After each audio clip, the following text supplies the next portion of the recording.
নমস্কার, কলকাতা টিভির পর্দায় আপনাদের সকলকে স্বাগত। সঙ্গে রয়েছে আমি আয়ুষী মাইতি। নিয়ে চলে এসেছি আবার আপনাদের জন্য একটি গুরুত্বপূর্ণ খবর।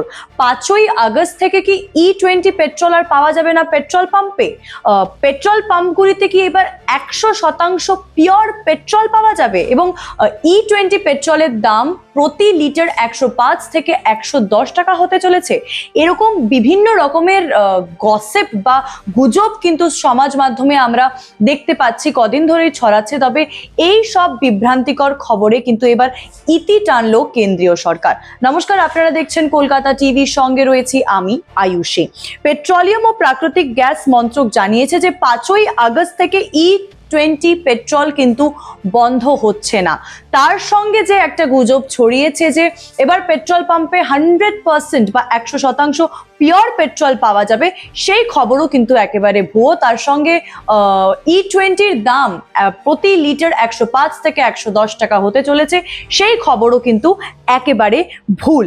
সেই কারণেই কিন্তু কেন্দ্রীয় সরকারের তরফ থেকে জানানো হয়েছে যে কোনো খবর E20 রিলেটেড যে কোনো খবর পড়ার আগে বা শেয়ার করার আগে কিন্তু একবার ভেরিফাই করে নেওয়া কিন্তু খুবই জরুরি। সরকারের বক্তব্য, E20 পেট্রোল আগের মতোই বিক্রি হবে এবং দেশের ইথানল ব্লেন্ডিং কর্মসূচির অংশ হিসেবেই কিন্তু তা চালু থাকবে।